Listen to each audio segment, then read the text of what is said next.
Bishop Augustine, and we're going to pass by the front of Tolomato Cemetery on the right-hand side, and if you look all the way down the center path, you will see where our beloved bishop is now buried.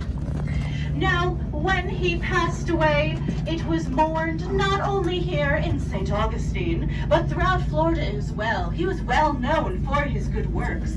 For that reason, it was decided to delay the funeral by about 2 weeks, so that everyone could travel by horse and carriage, of course, to attend the funeral. However, the bishop died in Florida in June. Do you know what it feels like in Florida in June? Very hot. Yes, so if you look right down this center path, that's where our beloved bishop is buried. And this was years before modern embalming techniques were to come around, so they had to come up with a way to preserve the body before it completely deteriorated. Now at first, they tried laying him out on blocks of ice and covering him with Spanish moss, and this worked, right up until the ice melted, and we were left with a very soggy bishop and a whole lot of holy water. Next, they tried placing him in a steel casket with a glass lid, so that everyone could gaze upon the bishop one last time, without having to smell the decomposition. The day of the funeral came, and the church was packed to the rafters.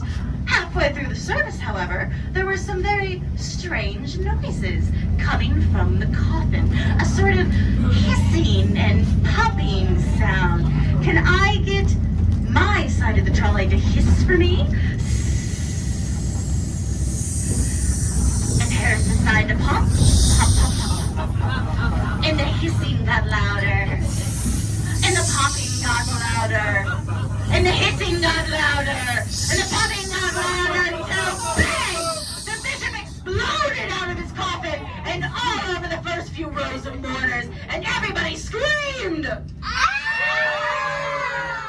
But what do we do with our mouths when we scream? That's right! Little bits of bishop came raining down into those open mouths. Now, the next day, some highly paid individuals went back into the church to clean up what they could, and what they were able to salvage, they put back into the casket. This time, they welded it shut with a steel lid. They buried him under concrete. He wasn't going to escape this time. And now, the bishop lays about 50 feet back from where little James is now buried. Now, I realize how unbelievable this sounds. But let me tell you why you should believe me. You see, when a body dies and starts to decompose, gases build up in the body.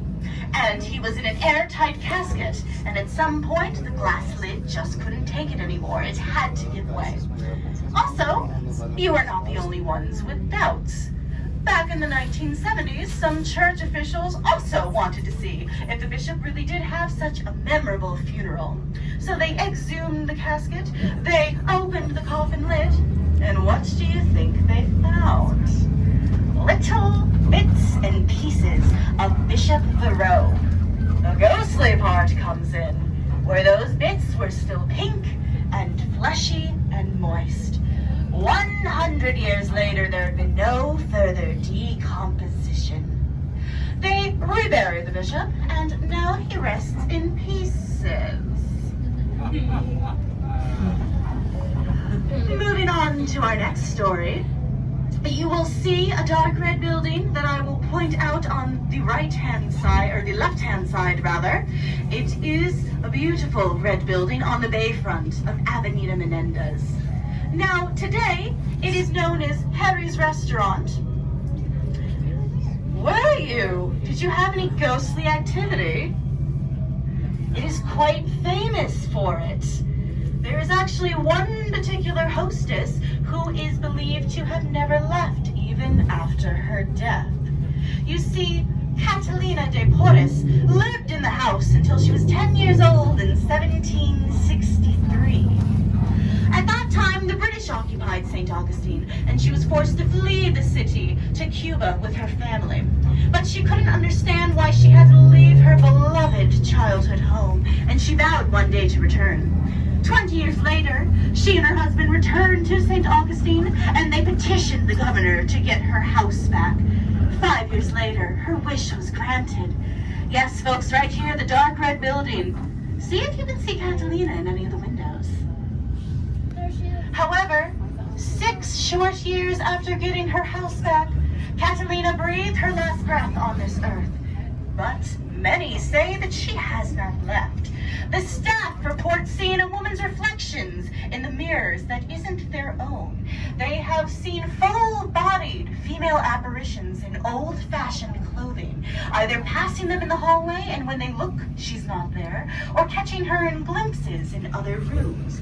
There is even the report of a customer who was in the second-floor restroom, and she had the overwhelming feeling of being watched. It became so much that she ran from the restroom, saying, "I just had to get out of there." Many others report the feeling of being watched. There are stories of fires relighting themselves after being snuffed out. Stories of objects moving from place to place when no one has touched them. There is even pictures of full-bodied apparitions in the windows. And if Catalina has indeed decided to stay there, it seems she's been joined by a male apparition. This man is most commonly seen in 1800s garb, and he goes down the staircase into the dining room and vanishes. Who is this man? We may never know, but we do know that Harry's is making believers out of a lot of skeptics. Our next story features the founding of this great city. Back in 1565, when the city was founded, fierce conflict soon followed.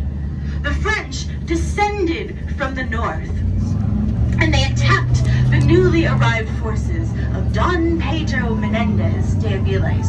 The French were confident that they would easily defeat the Spanish. They had a much larger army, and they had a whole fleet of ships. What they didn't account for, however, was our hurricane season.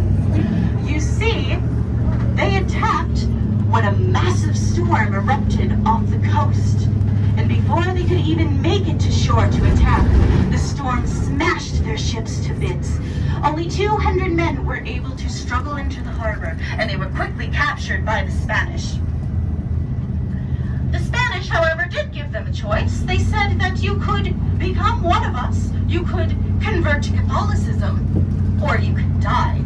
The French refused to give up their religion, and one by one, they were slit by throat and thrown into the harbor, where the waters ran bright red with blood for 3 days. Now, there are many stories that center around this fateful night that many believe are ghostly spirits trying to make themselves known. The stories of the water transforming into that bright red hue centuries after this.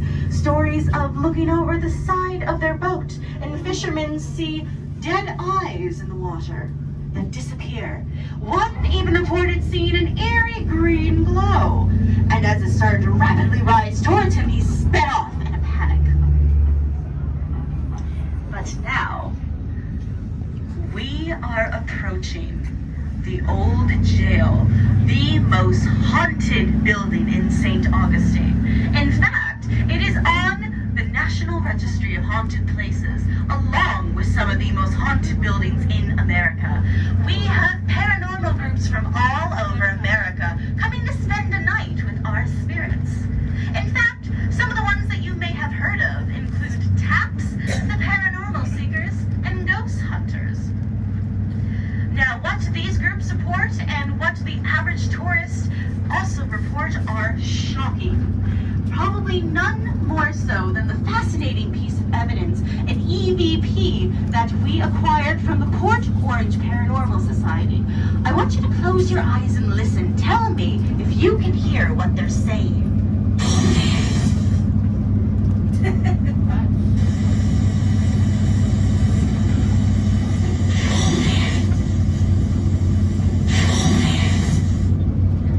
Did you catch that?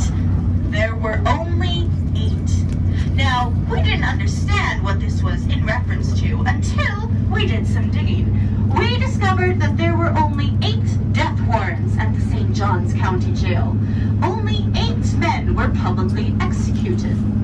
However, those were the only public executions, but many more died within the walls itself. There would be stories of horrendous living conditions, unsanitary means. Imagine the overwhelming stench of the overflowing toilet buckets and unwashed men. 72 men would bathe in the same tub, and the next day, the women would have the privilege of the same bath water. They would have to deal with such pests and parasites as rats, roaches, lice, and mosquitoes. The men had to go out and work on the chain gang by day. The most feared work details were turpentine camps, road work, and swamp drainage. And if you somehow survived the unsanitary conditions and the hard physical labor, the prisoner quarrels meant that a shank in the back might be your ultimate reward. In fact, the life expectancy here at the old jail was only 1 to 2 years. This building was made to house anger, hate, and rage. That doesn't just go away when you drag the bodies out.